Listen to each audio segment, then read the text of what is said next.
da moramo vsebinsko izhajati iz naše osnovne vizije oziroma strategije.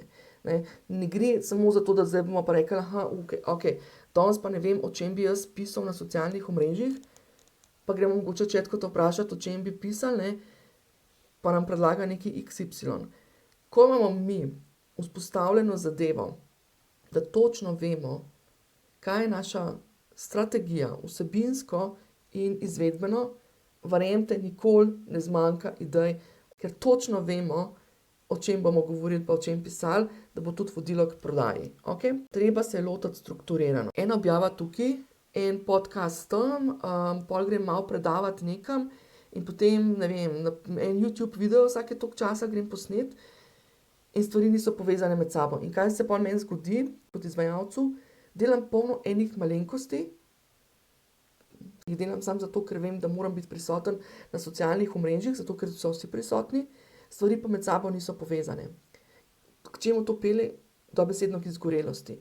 Pelje k temu, da mi non-stop nekaj delamo, nimamo vzadaj nekega, bom rekla, konkretnega smisla, razen to, da vemo, da si želimo nekaj prodati, pa izvesti nek program. Nimamo strukture dela, ne vemo, kdaj bomo kaj delali, vsak dan sproti ugotavljamo, porabljamo energijo, da sploh ugotovimo, kaj bi delali. Dostikrat mi kakšen reče, joj Maruša, da jaz bi pa rabil samo pomoč tamle pri eni prodajni kampanji, a lahko malo pomagaš, vsake toliko časa malo pogledaš. Ne, zadeve ne delujejo tako. Prodajne kampanje so šele zadnji košček, zadnja stopnica pri tem, ko imamo poštimane vse naše podsisteme. Ja? Ko mi izhajamo iz strategije, ko mi poštimamo vse naše kanale, so prodajne kampanje čista logika. Ja? Dokler pa mi samo se osredotočamo ves čas, samo na prodajno kampanjo in potem ugotavljamo, da nam manjka, ne vem, to pa ono pa tretje, toliko časa stvari ne delujejo skupaj. Ja?